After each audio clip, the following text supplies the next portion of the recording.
Boa noite. Boa noite para quem tá chegando. Live super aguardada com o Melk da formação do imaginário. Esperar o Instagram entregar aí, né? Porque tá demorando muito, hein? A entrega. O Melk chegou aqui. Deixa eu enviar a solicitação aqui.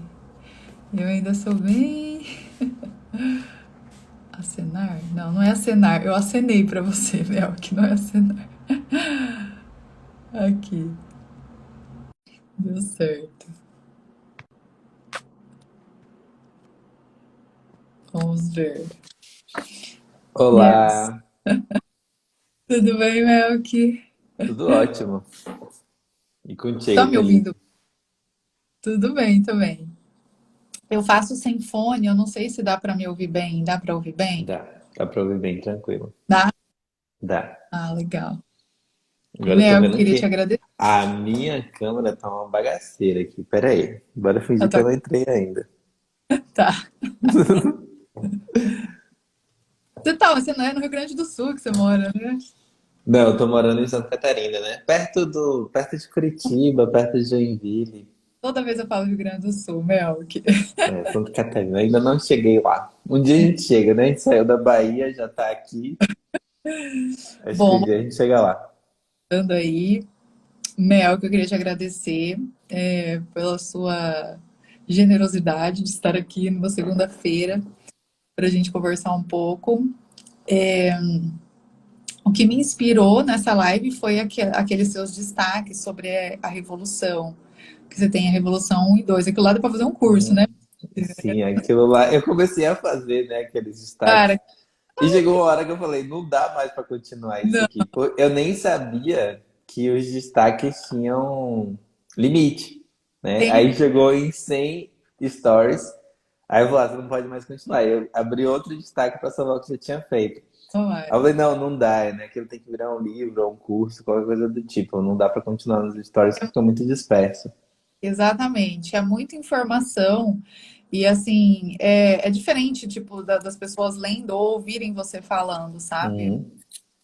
Mas foi aquilo que me inspirou a querer fazer essa live com você. Que eu falei, cara, ele tem várias respostas, ele entende muita coisa. Eu te acho uma das pessoas mais inteligentes aqui do Instagram, assim. Tá precisando conhecer mais Instagram, né? Não, eu acho muito legal. Eu lembro que eu conheci você através do curso presencial do Ítalo. Ele comentou sobre a formação do Sim. imaginário, sabe? E aí eu lembro que na hora eu falei, meu, que nome legal a formação do imaginário, né? E foi atrás de você, enfim. E aí cá estamos nós, inspirados por aquela, por aquele seu destaque. Então, assim, eu queria que você discorresse, assim, comentasse a análise, assim, que eu vejo mais ou menos, né? Nunca se viu, né? Hoje em dia, se a gente for olhar para o mundo atual, para hoje, né? Como é que nós estamos hoje, né? Nunca se viu tanta facilidade, né? Nunca se viu, o mundo nunca foi tão fácil para o mundo, para as pessoas viverem o dia a dia, né? A água gelada, o banho quente, quer dizer, a energia. No entanto, nunca se viu, né, tanta gente mimada e mimizenta, né?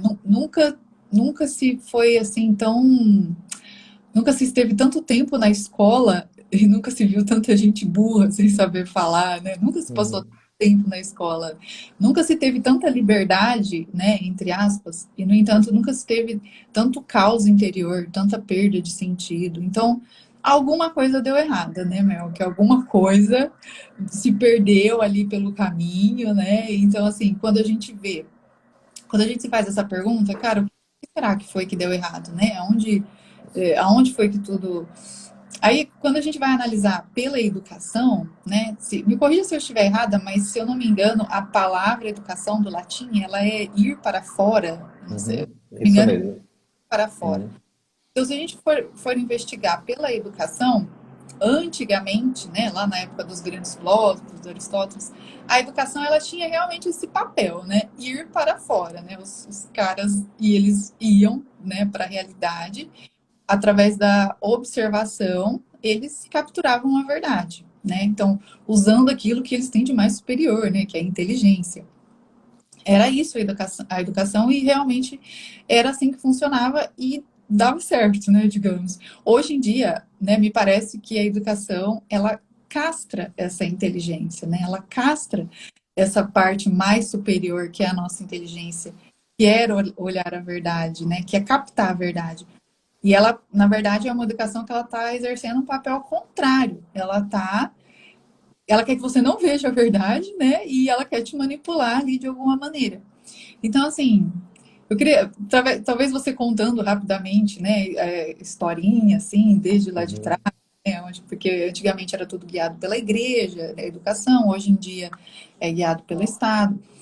Onde foi que tudo se perdeu? E se Lutero tem uma grande parcela de culpa nisso? Aham. Então, Perda.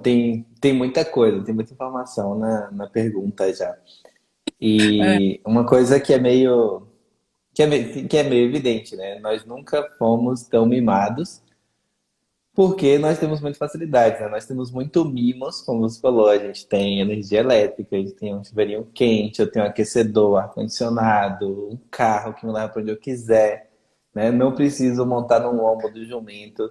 Se eu quiser ir te visitar e passar, sei lá, um mês até chegar em São Paulo para conseguir dar um abraço na Thalys, e aí ficar lá e depois voltar e tal.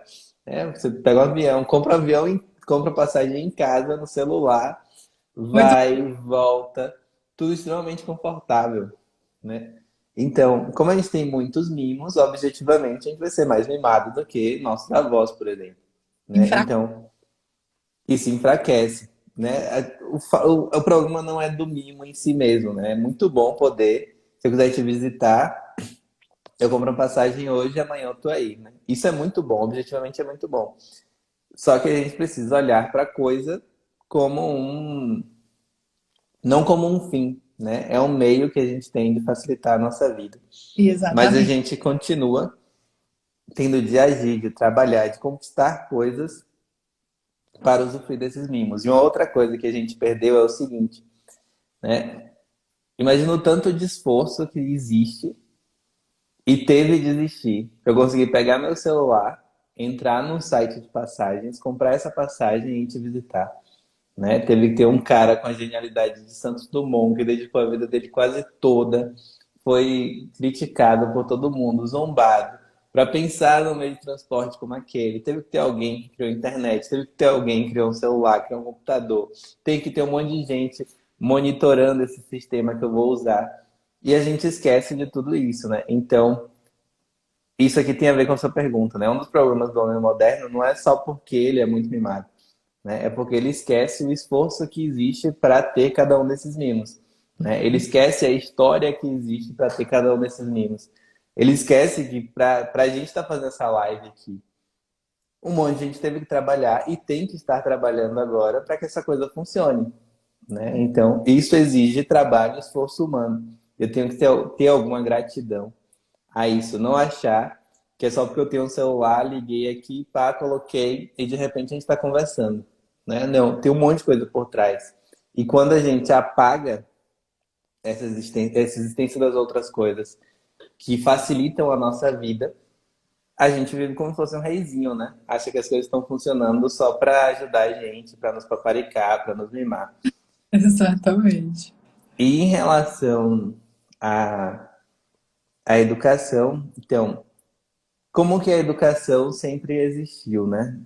A educação sempre existiu da seguinte forma: você tem alguém, primeiro que a criança não chegava no mundo, e aí a gente pensa assim, né? Uma criança nasce, aí você suporta a criança em casa por 4, 5 anos, se você for paciente, né? Porque tem pais que com 2 anos já mete o filho na creche, mesmo tendo tempo para ficar com o guri, né? Conheço gente que não faz nada, tá o filho Mas, lá de 2 anos já tá na creche, né? Porque sim, você não suporta seu filho. sim. Você não suporta seu filho, não suporta criança, criança é chata pra cacete mesmo. Eu também não suporto os meus, mas eu não faço esse tipo de coisa, né? Eu fico aqui aguentando eles. Então, a criança vai já programada, destinada a sair da comunidade e entrar no ambiente artificial, né? O problema não é nem se a escola é boa ou ruim, se você vai pagar a escola cara, que é a melhor do bairro, que tem a metodologia boa. O problema é que mesmo na melhor escola, ele vai entrar no mundo artificial, né? Aquilo é tudo controladinho, tem hora para chegar, tem hora para sair.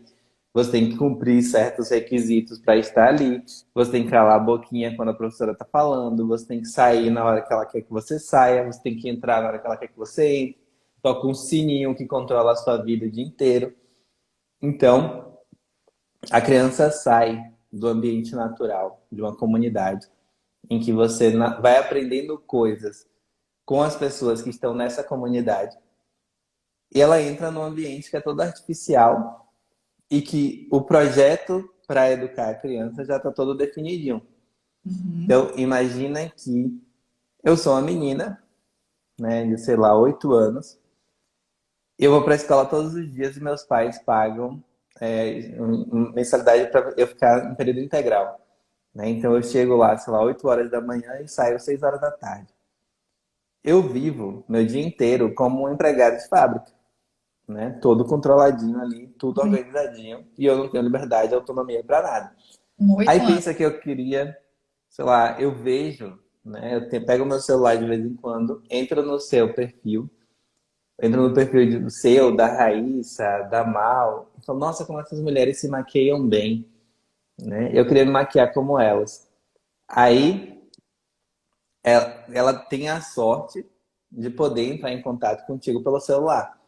Mas Uhum. pensa que se ela não tivesse tão presa na escola, né? Ela poderia, sei lá, morar perto de você. Ela falar, não, eu vou visitar, eu vou atrás dessa pessoa. Ou essa pessoa está na minha comunidade, eu vou ter acesso a ela e ela vai me ensinar, né? Então Sim, as pessoas aprendiam assim, né? Você assim. tinha um interesse, tinha alguém que tinha ali, fazia aquela coisa que você tinha interesse e ela estava no seu círculo de influência. Seu círculo de influência não era artificial pra cacete.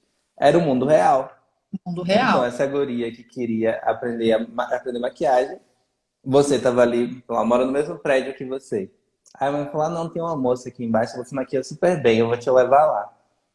Né? E ela ia lá e aprendia. Né? E Uhum. a criança, como ela estava no mundo, né? Ela aprendia as coisas no mundo. Né? Tem um livro do John Taylor Gatto, Emburrecimento Programado, que ele fala que quando ele era moleque, tinha toque de recolher. Eu até coloquei no destaque, eu acho. Porque estava durante a Segunda Guerra Mundial, tinha toque de recolher na cidade dele, porque podia ter bombardeio. Né? Nunca teve, mas como havia o risco, eles colocavam todo mundo dentro de casa, acho que às 9 horas da noite. E Uhum. aí um dia o Taylor Gatto estava na rua, já era tipo 11 horas da noite, e ele foi preso. Né? Ele tinha, sei lá, 10 anos de idade, mas os policiais recolhiam todo mundo, por causa do toque de recolher. Ele foi preso. Ele falou: quando eu cheguei na delegacia e fiquei esperando os meus pais, o policial me deu uma aula de geopolítica. Né? Ele falou tudo o que estava acontecendo no mundo, por que eu não podia sair de casa depois do toque de recolher. Me explicou sobre a Alemanha nazista, sobre os aviões que É. bombardeavam a cidade. Então, ele falou: eu aprendi o que eu nunca tinha aprendido na escola, vivendo a mesma coisa.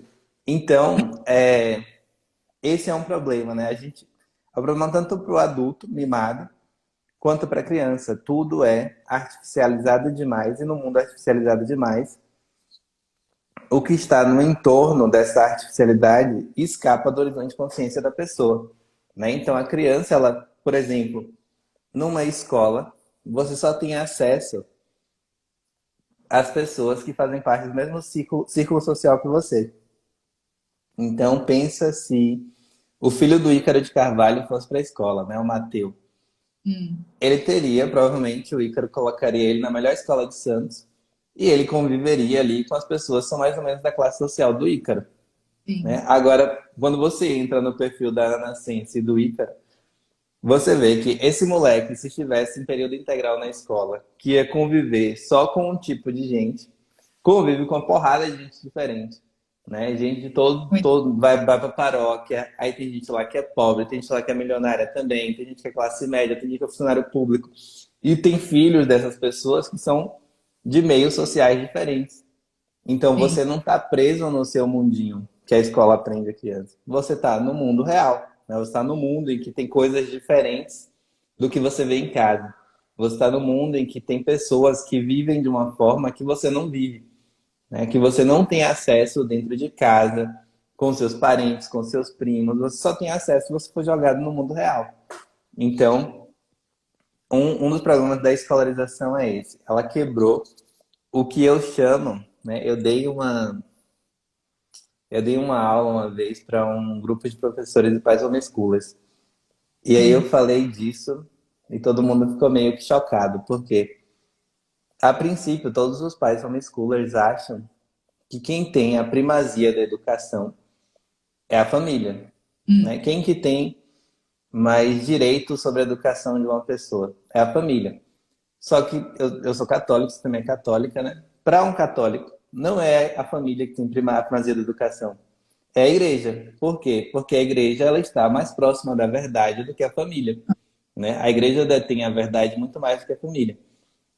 Então, se eu estou aqui e, sei lá, tem alguém que é mais inteligente do que eu, ou é mais santo do que eu, essa pessoa tem mais responsabilidade sobre a educação dos meus filhos do que eu, né? Porque ela está mais próxima da verdade do que eu.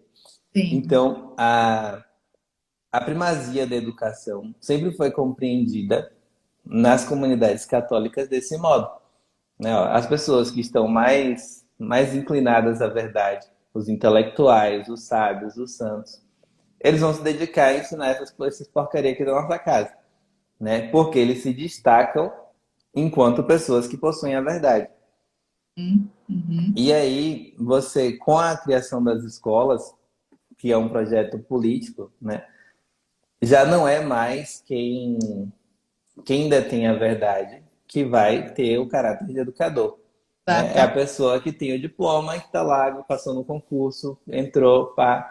E é essa pessoa que vai ensinar os seus filhos, quer ela esteja próxima da verdade ou não. Já começa, quer dizer, já começa aí, né?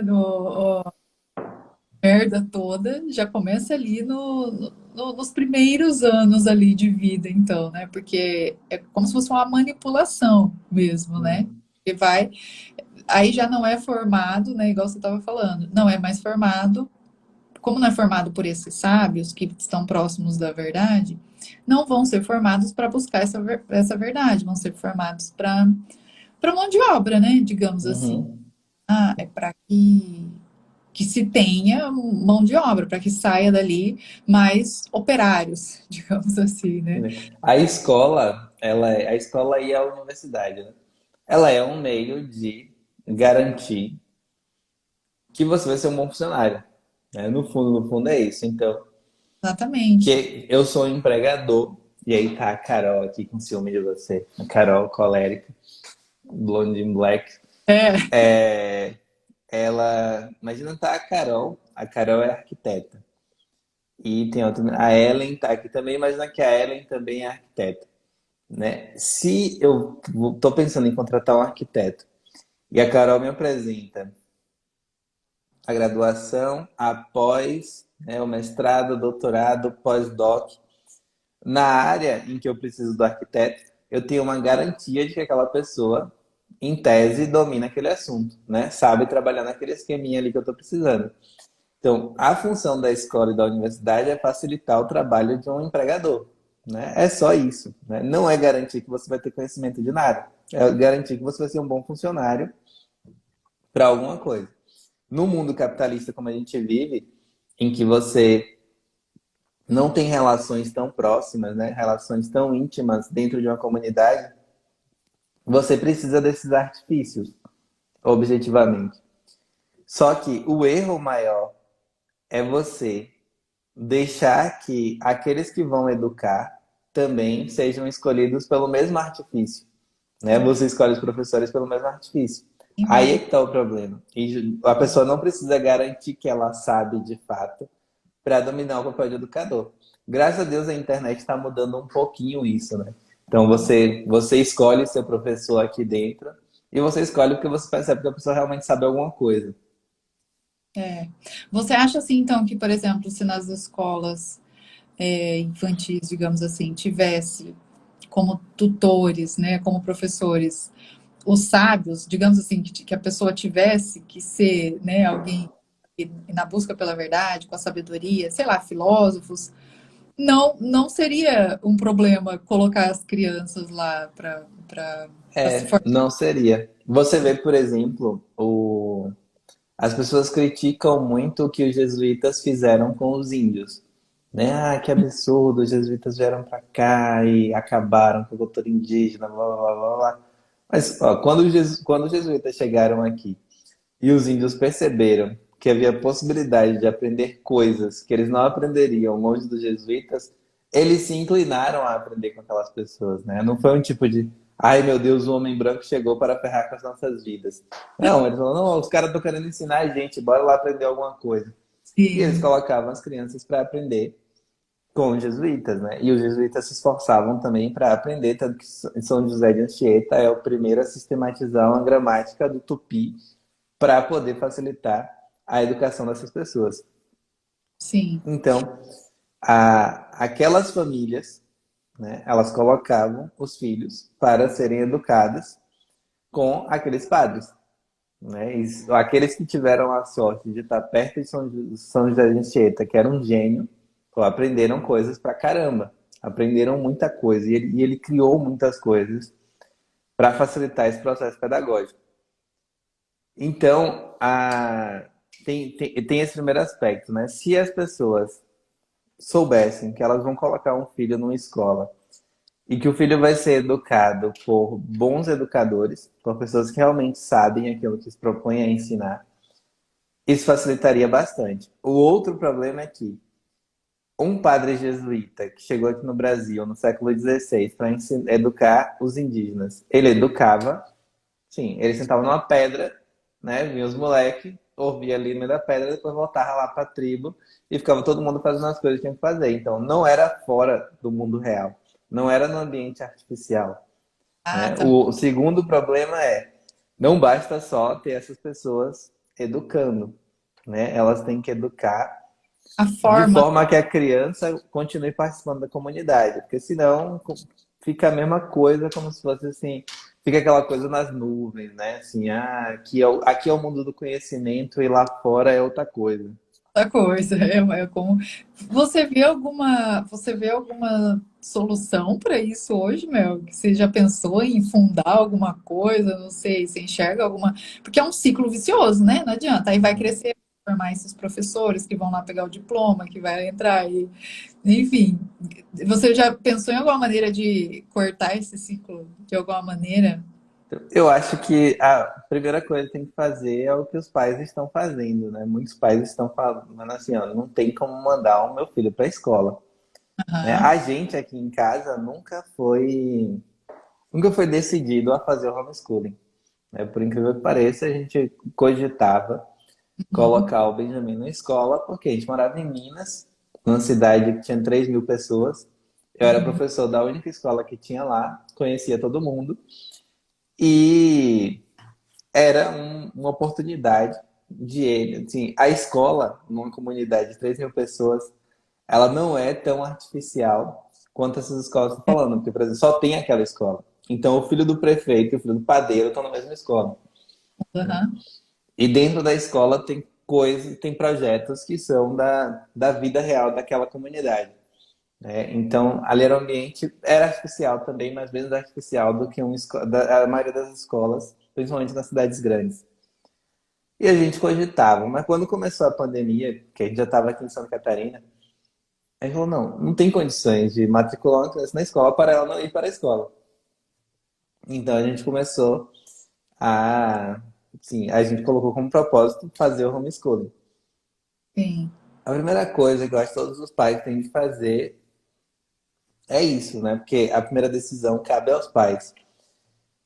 E procurar as pessoas, né? Procurar tutores que possam ensinar coisas boas para essas crianças. Então Sim. você tem, por exemplo, você tem a Laura, que a Laura ela é minha aluna também. Eu não lembro se Sim. o sobrenome dela é Pavre ou Pravê. Né? A Laura é a de latim ou não? Não, Não. ela é professora de História e Geografia. Ah, tá. Ela dá aula de. Eu tô pegando aqui o exemplo dos professores que ensinam os filhos do Ítalo, né? Já que a gente citou o Ítalo no começo. A Laura dá.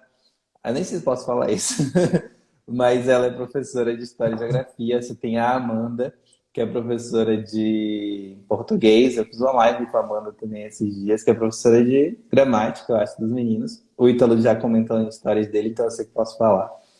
Muito bom. E é isso, tem que contratar tutores que você saiba que dominam o assunto, para eles irem ensinando aos seus filhos. E também você tem que fazer com que a criança participe do mundo real, né? Levar ela para, sei lá, aqui eu gosto muito de levar o Benjamin, que é o mais velho. Ah, eu vou consertar o meu carro, eu levo o Benjamin comigo. E aí ele olha o cara que faz uma coisa que eu não sei fazer. Aí ele fala, nossa, pai, que coisa interessante. Ele fica lá, ele aprende, ele é curioso, ele pergunta, né? Ele vai, todo lugar que ele vai, ele quer descobrir como é que se faz aquela coisa. Tanto que o que ele quer ser não tem nada a ver com o que ele vê em casa, né? Eu sou professor, fico em casa na frente do celular dando aula o dia inteiro. Ah, Ele quer ser lenhador, né? Porque ele viu um cara trabalhando como lenhador, ele achou aquilo o máximo. Uai, vou ser lenhador quando crescer. Né? Ele quer ser lenhador e pedreiro. Eu falei, nossa, se você for ah, lenhador e pedreiro, vai ter uma junção perfeita aqui em casa. Finalmente essa casa vai funcionar. ah. Porque eu só sei pensar em estudar, não sei consertar nada. Ele vai conseguir. Aí, aí tem isso, né? Tem que ter uma participação no mundo real. Mas assim, eu não tenho um projeto para nada, né? É como eu faço É como você faz. E aqui com os meus. para quem te fala sobre a questão do socializar, né? Muita gente fala assim, não, mas né, na escola a criança socializa, né? Então muita gente fala isso. Eu até ouvi uma vez o Ítalo falando que ele falou, isso aí não tem nada a ver, porque na escola você vai ter duas coisas. Uma é algum conhecimento técnico e a ordem, tipo obedecer. Uhum. Entender obedecer, digamos assim. Então, você tem um tipo de ordem lá que tem que obedecer algum conhecimento. E que a questão da socialização mesmo, ela acontece só com acesso à alta cultura. O Ítalo, ele pegou nesse ponto, ele falou, não adianta, é só com alta cultura que você vai saber chegar num lugar e socializar e conversar e tal. Mas para uma criança, por exemplo, como é que você faz isso na questão do socializar? Então, você pega seu filho e leva ele para os lugares, interage, não sei, com vizinhos, com a paróquia, né? É nesse ambiente O, que socializa. quando toda vez que alguém fala isso, né, sobre socializar, a primeira coisa que eu falo é, não, beleza. Então, se você quer que seu filho socialize, você tem que tirar seu filho da escola, né? Porque a coisa que nunca acontece na escola é socialização. Porque você Acontece. fica lá, você não pode falar com o cara que está do seu lado, senão a professora Até vai brigar. Então, ser não tem socialização. captado na hora, né? Você socializa por 20 minutos na hora do intervalo, e desses 20 minutos você fica 15 numa fila para comer um pastel com um suco de soja, né? Só É isso. só isso que acontece. Então, o lance da socialização, para mim, né, também de novo, como eu faço com meus filhos, é meio que você permitir que eles observem o mundo, né? Uhum. Não tem nenhuma novidade, né? Como que as pessoas faziam antigamente, né? As crianças estavam ali, estavam no mundo, não tinha esse negócio de escola, porque também a gente acha que a escola é um negócio que sempre existiu, como existe hoje, né? É, E é evidente que não. A escola é uma coisa que surgiu do meio para o final do século XVIII, né? 1700 e pouco até agora. Então, é um projeto extremamente recente e que aqui no Brasil, então, é mais recente ainda, né? Porque as primeiras escolas formais do Estado, como a gente tem hoje, elas surgem na Prússia e na França, né? Porque eles estavam em guerra. Olha que coisa curiosa, né? A escola surge nesses dois países que estavam em guerra e eles criam as escolas para mobilizar a população para depois a formação do exército obrigatório. Né? Para fazer o exército obrigatório, eles começam fazendo a escola obrigatória. soldados mesmo, então. Exatamente. A escola surge aliada a um projeto militar. Né? A escola moderna surge aliada a um projeto militar. A... As crianças, até o surgimento desse projeto, elas ficavam na comunidade. Elas iam aprendendo observando o mundo, né? Participando do mundo. Então é uma coisa que eu acho que as crianças têm de voltar a fazer. É, Observe. pô, colocar uma criança para ficar o dia inteiro na escola é uma maldade absurda, porque ela não tem contato nenhum com o mundo real, né? Cássia, Então, é isso que até eu ia comentar com você agora. Né, sem esse contato com o mundo real, é o que a gente entra na questão da despersonalização, que é o que você fala até no seu destaque lá. Você cita o homem, o narrador do filme do Clube da Luta, né? uhum, Essa criança que ela cresce ali inserida nesse mundo, né, ela vai crescer, né, fazendo, inserido ali naquela cultura, né, porque você fala muito sobre isso, né, que a cultura que dita os critérios. Então você vai trabalhar sem saber porque você está trabalhando naquilo. Você vai usar roupa sem saber porque você está usando aquela roupa. Você vai se casar sem saber porque você está se casando, que é um casamento, para que ter um filho. Você vai indo, vai seguindo a manada, né? É isso que causa a despersonalização, né? Você se torna um ali no meio da multidão, ali não tem nada que acaba te diferenciando, né? Então você vai aquela manipulação ali, né? Desde o comecinho, uhum, começou, né? Desde criancinha ali, você vai seguindo. E eu falo isso por experiência até, tá? Porque assim, eu também, cresci nesse meio, eu fui nessa manada, fui nessa coisa. Mas eu lembro que sempre alguma coisinha ali me cutucava, assim, sabe? Alguma coisinha eu falava. Eu me fazia essa pergunta: será que é só isso mesmo? Sabe? Será que é só esse jeito mesmo, né? Eu assisti uma live do Instituto Borborema. Você conhece o Instituto Borborema? aham, sim. Foi muito boa. E ele fala. Você nunca parou, você está seguindo um roteiro, um script, e você nunca parou para se perguntar, mas quem que me deu esse script? Quem Uhum. esse roteiro, né? E aí a gente vai se despersonalizando, né? E aí, como no fim, né? Nós somos seres humanos, a nossa alma, ela tem uma tendência para algo maior, para uma elevação, para uma personalização, e nós estamos nos despersonalizando. Acho que isso que acaba criando um conflito interior, porque tem um chamado para uma coisa mais elevada, só que a gente está tão cego, está tão tapado, está tão aqui envolvido no sistema, que a gente não usa essa parte elevada, a gente não se abre para isso. Mas como a sua alma grita, é uma coisa, a sua alma grita por aquilo, mas você não usa, então você fica, cara, que isso, né? Que eu tô vivendo aqui? Por que eu tô fazendo o que eu tô fazendo? E o exemplo que você deu do cara do Clube da Luta lá, eu achei sensacional. Da... O- Tem uma, tem uma coisa que é muito. Esses dias eu tava com o Benjamin também. Nossa, esse moleque tá fazendo parte demais da minha vida. Eu vou começar a brigar com a Isa aqui. Todos os meus exemplos, ele tá no meio. Quantos O Ben tem 5 anos. anos? Que legal, idade gostosa. Então, a gente tava na padaria e aí entrou uma pessoa com cabelo azul. Aí eu falei, olha, pai, aquela moça tem um cabelo azul. Aí eu falei, ela é estranha, né? Aí ele falou, por que estranha? Eu falei, você não acha estranho a pessoa ter cabelo azul? Aí ele fez, é estranho mesmo. Mas por que que eu tô citando a moça do cabelo azul, né? Porque quando a gente vê uma tendência absurda a, a diferenciações estéticas que também são absurdas. Tipo, vou pintar meu cabelo de azul, de neon, vou colocar piercing no corpo inteiro, vou me tatuar pra cacete. As pessoas tendem a fazer isso que você estava falando, né? A alma grita pela diferenciação. Como você não tem como se diferenciar por uma coisa que seja interna, né? Você tem que criar artifícios externos para dizer que você é diferente. Só que você está sendo diferente igual a todo mundo.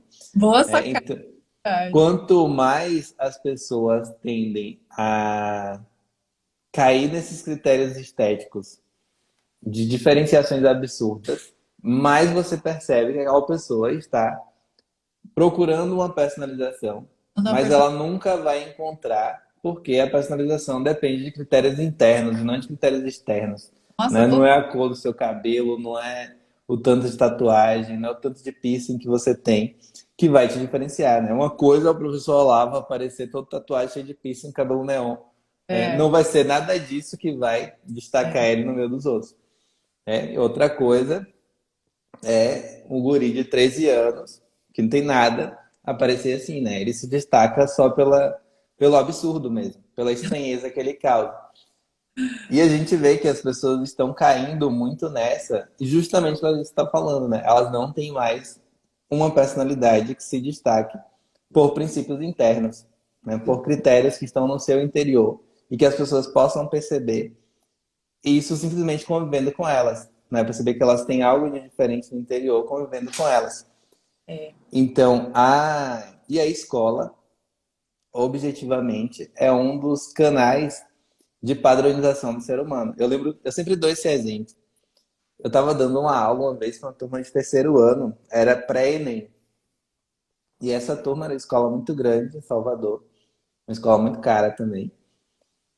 Como era pré-ENEM, a gente fazia aqueles aulões que juntavam um monte de alunos. Então tinha uns 300 alunos na turma. E aí eu perguntei para esses 300 alunos quem ali não estava interessado em fazer o ENEM. Desses 300 alunos, um moleque levantou a mão. Nossa, de E três ele falou, de anos. 300 pessoas, um moleque levantou a mão. Ele falou, não, eu quero ser luthier, eu quero consertar instrumentos. Porque eu já conserto instrumentos dos meus colegas aqui na escola. O restante, e aí eu estava falando sobre coerção social, né, que eu sou professor de sociologia. E eu estava apresentando o conceito de Durkheim de coerção social, que existem coisas na sociedade que nos coagem a agir de determinado modo. Uma dessas coisas, o exemplo que eu estava dando era o Enem. Tipo assim, por que que todo mundo que está no terceiro ano se sente obrigado a fazer o Enem e não pensa que poderia construir a vida de uma outra forma? Né? Porque todo o ambiente coage o indivíduo a achar que a única possibilidade de realização é o Chato. Enem. Vai. Né? Não tem outro caminho. Né? Só que isso é maluquice, né? É óbvio que você tem outros caminhos para se realizar enquanto pessoa. E mesmo que você faça o Enem não é a forma como você vai se realizar enquanto pessoa, Ser humano. né? Você vai se realizar ali profissionalmente, Talvez. né? Talvez um pedaço da sua vida. Talvez. Então, a... essa forma de viver desde pequeno na escola, que já projeta o roteirinho, como eu estava falando, de tudo que a pessoa tem de fazer. Primeiro, ela iguala todo mundo, porque todo mundo tem que seguir o roteiro. Ela cria um sentido artificial para a própria vida, né? A vida, o sentido da vida é seguir aquele roteiro e não, sei lá, se santificar ou ser uma boa mãe, um bom pai. Tem uma coisa que acho que é o Christopher Dawson, ele fala disso, né? Ele é um historiador e ele estudou a história da igreja. E aí ele fala que uma das mudanças da Idade Média para o mundo moderno é o critério como as pessoas pensam na realização da própria vida. Né? Uhum. Então, qual era o máximo de realização que o homem medieval podia pensar para a própria vida? Né? Era a santificação. Né? Ele olhava para aquilo ali que estava vivendo e falava: o máximo que todo mundo pode ser é santo. E aí, quando chega a Idade Moderna, que tem a Revolução Industrial, tem a Revolução Escolar, né? O máximo de realização da pessoa é o sucesso. É o diploma. É o De... diploma, é o dinheiro, né? É todo mundo te reconhecer como o melhor profissional daquela área. Então, só que os critérios do sucesso, eles também são artificiais, né? Eles não indicam que você se realizou enquanto pessoa, né? Você pode ter muito dinheiro, ser um bom profissional, ser o mais requisitado da área e ser um bosta enquanto ser humano, né? E se sentir frustrado em todo o resto da sua vida, porque nada disso indica que você se realizou enquanto pessoa. Então, o próprio critério do mundo moderno de realização pessoal, sobre o qual esse roteiro é escrito, ele já está maluco, né? Porque o ser humano não foi feito exclusivamente para ter sucesso e achar que esse é o patamar máximo da realização humana. Não foi feito para isso. Prova disso é a gente ver. Eu conheço casos de pessoas que tinham tudo, Mel, que família, filhos, prosperidade, dinheiro e se suicidou. Se suicidou. Também. vai saber por que o cara se suicidou, né? A prova disso é isso. Ele se realizou como tudo, menos como ser humano, talvez. Uhum.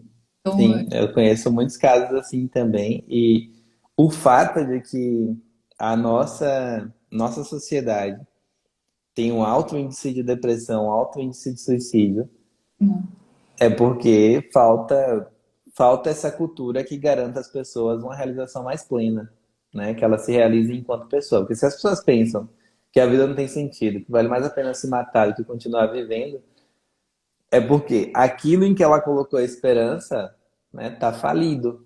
falido, exatamente. Então, e é a cultura que move as nossas esperanças, né? Move os nossos critérios para esperar determinadas coisas. Então, se a nossa cultura só indica que a realização do ser humano é fazer o Enem, fazer a universidade, fazer a pós, depois ir ser empregado de alguém, ganhar dinheiro, morrer e acabou, Que né? aí, Para começar, né, você nem vai ser empregado a vida inteira, né? Sua função como trabalhador nem dura a sua vida inteira. Então você não pode colocar a sua realização ali. exatamente. E a gente não se diferencia muito do que um animal faz, né? Um animal, ele Sim. cria, ele tem família, ele expande território, né? Então, a gente não pode se gabar de fazer uma coisa que o gorila faz ali, né? Com a família dele. Aí, outra pergunta que eu ia te fazer, existe alguma assim, existe alguma maneira de elevar a cultura? Porque a gente sabe que a gente vive numa baixa cultura, né? Se a gente vai falar da mídia, né? Fala um pouco sobre cultura, Mel. Cultura é o meio que a gente está inserido, filmes e tal, né? E o que seria a definição? E se tem como a gente elevar a nossa cultura? O que seria alta cultura? É a cultura religiosa, por exemplo? E assim, Então, queria colocar mais essa cultura religiosa no nosso meio? o que que é a cultura, né? A cultura é a melhor forma de definir cultura para mim é o seguinte: a cultura é a forma como as pessoas lembram da experiência que elas têm enquanto um grupo, né? Então, eu chego aqui para os meus filhos na verdade, quando você nasce, a sua possibilidade de lembrar da sua experiência e dessa experiência que você recebe, não é você que constrói, né? Essa é a primeira coisa. Então, Hum, você aprende uma linguagem daquele meio em que você chegou. E é e através dessa linguagem que você consegue ter acesso a todas as outras coisas e fazer parte daquele ambiente, né? sim. Então, se você tivesse que criar a sua linguagem do zero, né, significaria que o ser humano não precisa de cultura para nada, né? Ah, Mas o fato da gente ter de aprender e que você não sabe, né? Ninguém sabe quem foi a primeira pessoa que começou a falar assim, quem foi a primeira pessoa que começou a definir é. que este grupo se comunicaria desta maneira. Então, a primeira coisa é essa: você recebe uma linguagem e essa linguagem é a forma de fazer memória da experiência daquele grupo. Então, você não recebe só uma linguagem, né? Você recebe um conjunto de histórias junto com essa linguagem, porque aquelas pessoas fazem memória da experiência que elas têm, né? Por que que você tem que fazer isso, né? Porque a gente decidiu que seria assim, tal, tal, tal, tal, tal, tal, tal. Por que que tem que ir para a igreja? Né? Porque, sei lá, se sua família é protestante, seus pais têm uma história para dizer por que você tem que ir para a igreja protestante. Se a família é católica, eles têm uma outra história para dizer por que você tem que fazer aquilo. Até para ir para a escola, tem uma história, né, na família, na comunidade, no grupo, que explica a relação entre a pessoa e aquele fato que ela tem que fazer. Então, junto com a linguagem, você vai adquirindo, acumulando essas histórias que são memória da comunidade que você vive, ou seja, são memórias de um povo, né? Uhum. Isso é a cultura. E esta memória, ela é passada não só nas histórias formalmente construídas, né? Mas, por exemplo, sua mãe, ela faz determinados pratos, né? Ela cozinha certas coisas, né? Lá Sim, na Bahia, se o Benjamin crescesse na Bahia, a memória gastronômica que ele ia criar seria uma que é diferente da memória gastronômica que ele cria aqui, ou que ele sim. criaria em Minas. Porque a forma como esse povo organizou a memória em torno da mesa é de um jeito, aqui é de um jeito na Bahia, é de um jeito em São Paulo, é de um jeito. Cada lugar tem a sua forma de lembrar desta coisa na mesa. Então, ela é feita não só de histórias, mas também de rituais, De né? rituais. Então, a cultura que a pessoa recebe, ela recebe através de todos esses fenômenos, né? Os principais são a linguagem e os rituais.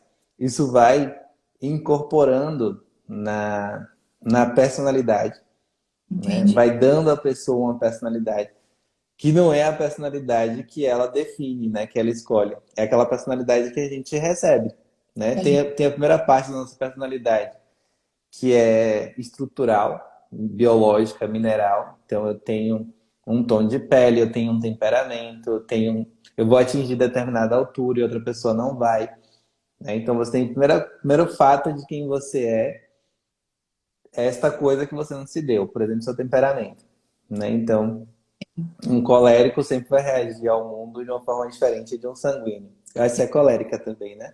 é, Eu sou sanguíneo.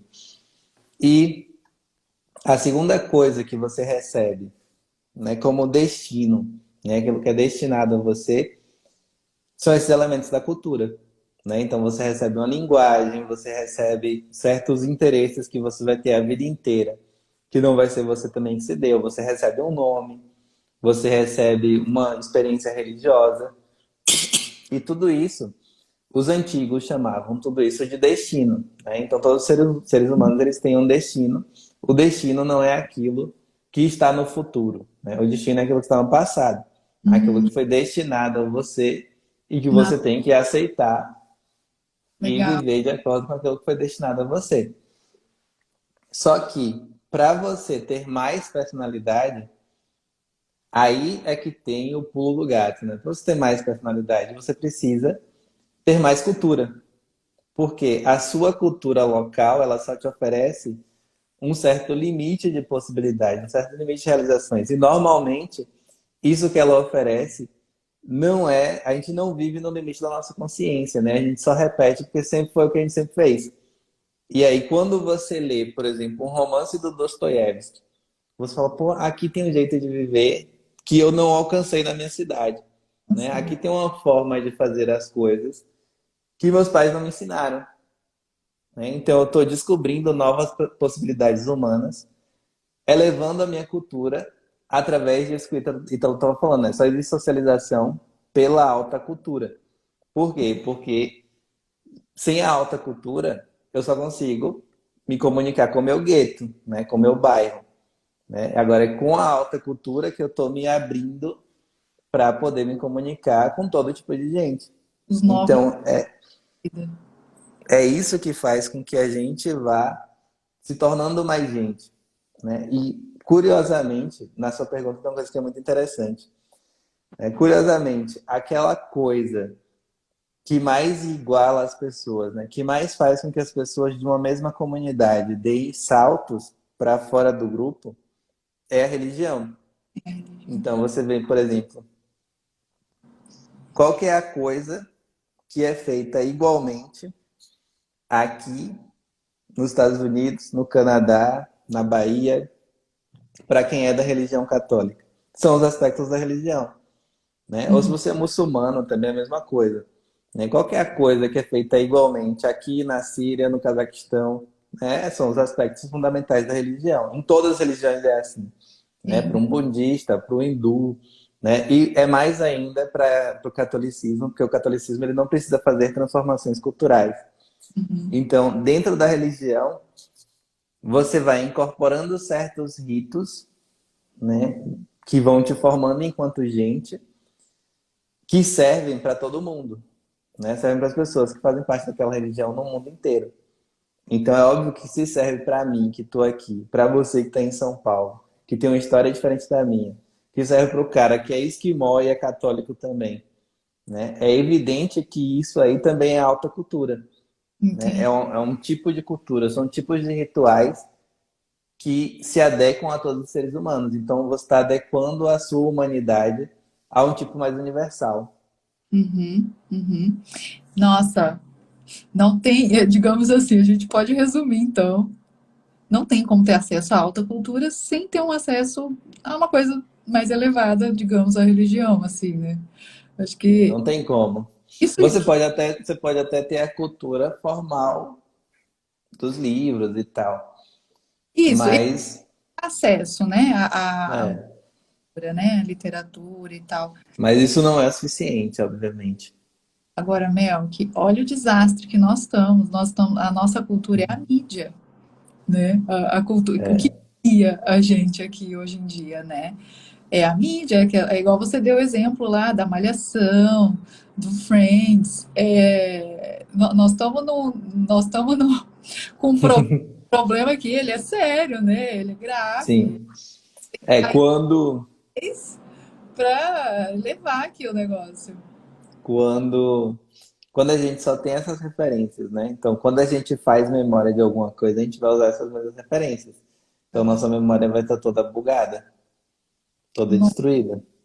O negócio é complicado. Ô, Mel, e outra coisa que eu queria. Acho que eu até já te. Eu queria isso que eu queria te perguntar também. Aonde você acha que tudo se perdeu? Assim, você cita lá Lutero. Lutero, me parece que ele tem uma grande contribuição, assim, nessa perda. Uhum. No momento que ele chega lá com eu esqueci, são 12 As teses, né? São 95 teses, eu acho. teses lá, existia, né, uma hegemonia, um poder, e ele se desfaz e parece que nunca mais se fez novamente. Uhum. Então, você acredita que ali foi onde tudo começou a se perder, pelo menos? Então, eu não sei se foi ali que tudo começou a se perder, né? Ele meio que bate os pregos no caixão.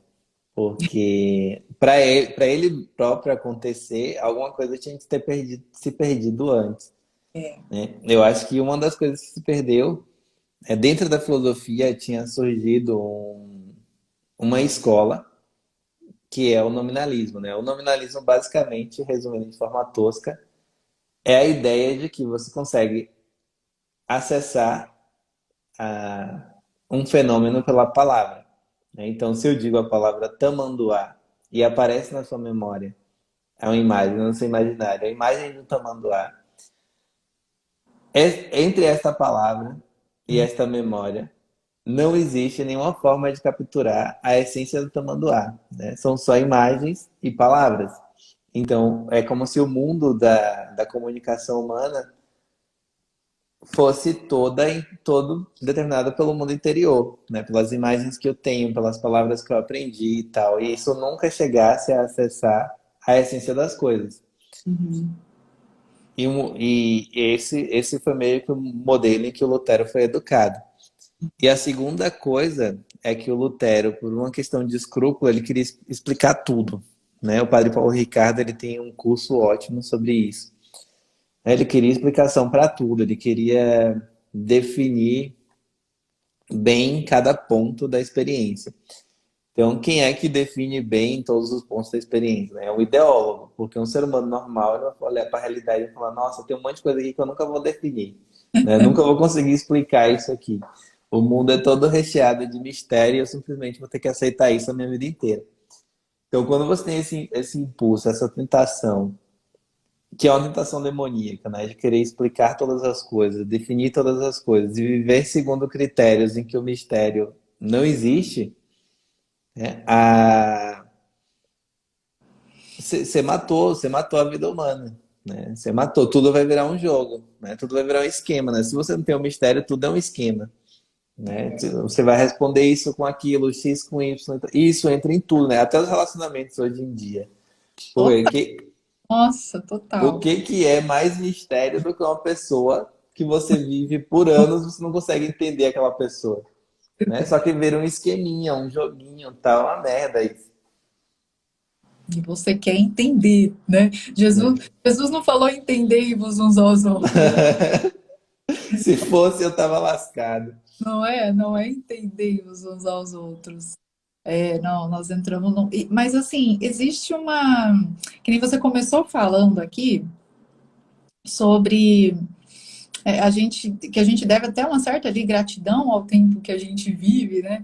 Porque assim, existe, né, a questão aqui do celular, que nós estamos aqui podendo nos comunicar com isso. Então, assim, existem as contribuições do mundo moderno, né? Ele não é de totalmente ruim, assim, né? O que houve, na verdade, assim, por exemplo, hoje tem muita vacina, tem aí as vacinas, as Uhum. curas, a gente pode fazer aí na medicina, pode, sei lá, operar um cérebro, né? Coisa que antigamente não se podia. Então, existe muita coisa boa. O problema foi colocar isso, igual você falou, como uma coisa final, digamos assim, acima da verdade, né? Digamos. Criou-se o Olavo fala isso, né? Criou-se um clero de cientistas, né?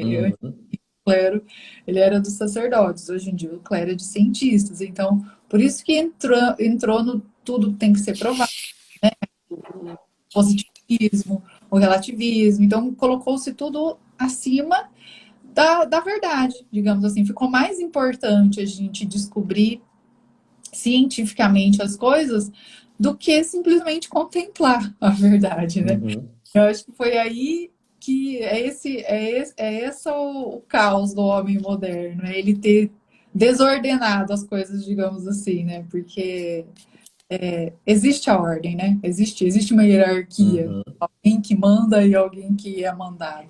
E aí eu acho que o pecado do homem moderno, o erro do homem moderno foi desobedecer essa hierarquia, né? Ele acreditou muito nele mesmo, se colocou muito, né, nele como primeiro lugar. Não, né, sou eu que resolvo, sou eu que decido, sou eu que cuido do meu corpo. E acabou que a verdade mesmo, né, a busca pela verdade mesmo, ela acabou ficando por baixo. E aí a gente viu que, tipo, não tá dando muito certo isso daí, né? Ainda bem que agora tem gente acordando, vendo que realmente isso não está dando muito certo. O ponto é, né? A gente não pode também esquecer que a gente é moderno, né? Assim, pô, que merda que o mundo é assim e tal.